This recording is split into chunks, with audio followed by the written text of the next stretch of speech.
Ladies and gentlemen, buckle up because the build-up to this weekend's North London derby is already heating up. Michael Oliver has officially been confirmed as the referee for Sunday's huge clash between Arsenal and Tottenham at the Emirates. This will be Oliver's 8th North London derby, and the last time he took charge, Arsenal stormed into a 3-0 lead before surviving a late Spurs comeback to win 3-2. But the appointment comes with controversy. Our Arsenal fans haven't forgotten several incidents. The Miles Lewis Skelly red card against Wolves that was overturned, Leandro Trossard's dismissal versus Man City, and the double yellow for Martinelli in the same passage of play back in 2022. Oliver even received abuse and threats after that Wolves match, something strongly condemned by the Premier League and PGMOL. Meanwhile, Stuart Atwell will sit on VAR duty for Sunday, and Michael Salisbury is the fourth official. Thomas Frank prepares for his first ever North London derby, but Spurs arrive under pressure. Fans booed loudly after their poor performance against Chelsea, a match where Tottenham managed just one shot on target. A viral clip caused more drama when Mickey van der Ven and Jed Spence walked straight down the tunnel instead of applauding fans. Frank downplayed it, saying the players were simply frustrated, but England boss Thomas Tuchel was not impressed. He warned van der Ven that national team players must show professionalism on and off the pitch. Tuchel also addressed Jude Bellingham's reaction after being subbed off in the 84th minute against Albania. The midfielder looked unhappy, prompting criticism. Tuchel responded, "Behaviour is key. You accept tough decisions, that's the image we want." Despite that, England made history 8 qualifiers, 8 wins, 0 goals conceded, and 22 scored.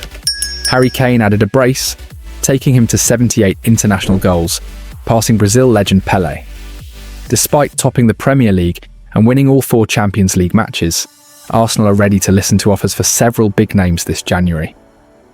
According to reports, Gabriel Martinelli could be sold if a big bid arrives, with Saudi clubs lurking.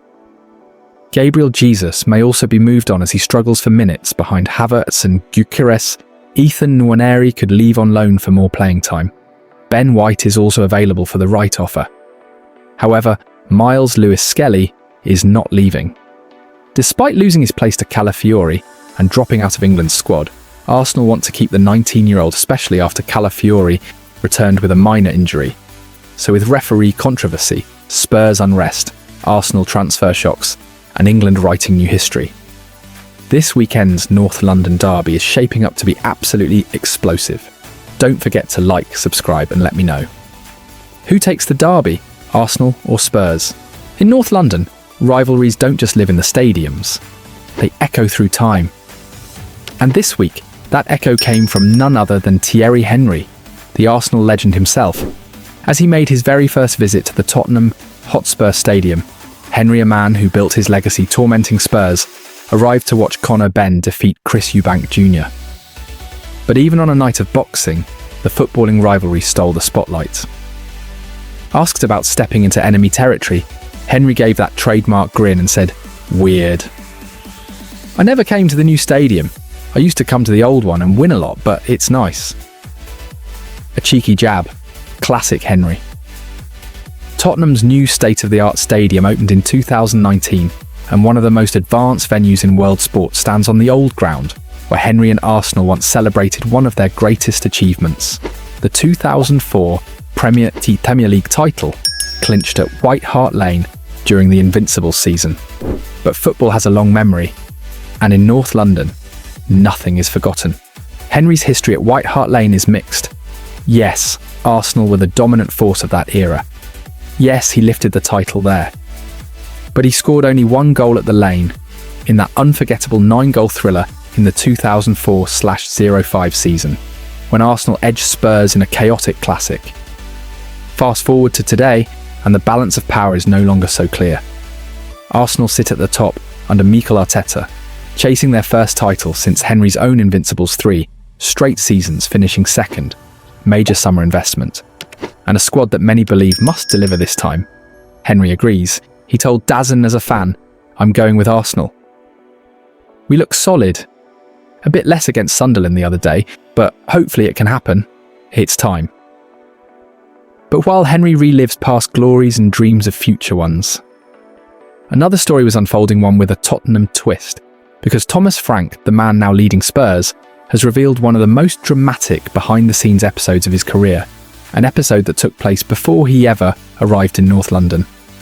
In his new book, Thomas Frank, Diary from the Premier League, the Dane explains how he interviewed for the Manchester United and Chelsea jobs on the very same day. Yes, within a 2-hour window, Frank sat down with two of the biggest clubs in world football. At the time, Manchester United were preparing for the FA Cup final under Erik ten Hag, and Sir Jim Ratcliffe, believing ten Hag could be sacked, held conversations with Frank in his own garage. In London, United spoke to a long list of managers: Tuchel, De Zerbi, McKenna, and Frank. United had just finished 8th, bottom of their Champions League group, the club's worst season since 1990. But their FA Cup final win over Manchester City bought ten Hag time, and United triggered a 1-year extension. Still, Frank left a strong impression.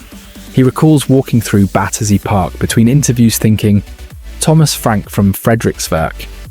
Am I really experiencing this?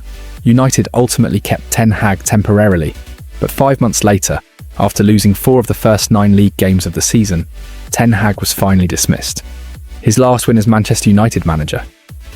Ironically, against Thomas Frank's Brentford. All roads eventually led Frank to Tottenham, where he now builds his own Premier League legacy, not at Old Trafford, not at Stamford Bridge, but at Hotspur Way. And that brings the story full circle. Thierry Henry walked into a Tottenham stadium he never played in. Thomas Frank walked away from 2 giants before choosing Spurs Arsenal. Chase the title again. Tottenham chart a new era. North London football never sleeps. And the next chapter is only just beginning. Tottenham Hotspur's season under Thomas Frank has felt like a constant test of resilience, a campaign shaped as much by injuries as by results. As the Premier League pauses for the international break, Spurs sit 5th, a respectable position on paper, but one that tells only a fraction of the real story. Beneath the league table lies a team stretched thin, a manager forced into weekly improvisation, and a squad still searching for its true identity amid a wave of early season setbacks. The defining theme of Tottenham's opening months has been the absence of key players. James Maddison, Dejan Kulusevski, and Radu Dragusin have not played a single minute this season. Dominic Solanke, Yves Bissouma, and Archie Gray have each missed long periods. Even players returning from setbacks like Destiny Udogie have seen their rhythm interrupted. Every week, Frank has been forced to construct a new version of the same team, yet to truly showcase what his full-strength Spurs might look like. Among the most frustrating losses has been Dominic Solanke, signed for £65 million after a 16-goal Premier League season with Bournemouth. Solanke was expected to become the focal point of Frank's attack, a striker perfectly suited to the Danes' system of vertical runs, aggressive pressing, and smart link-up play. But an ankle problem derailed his entire pre-season.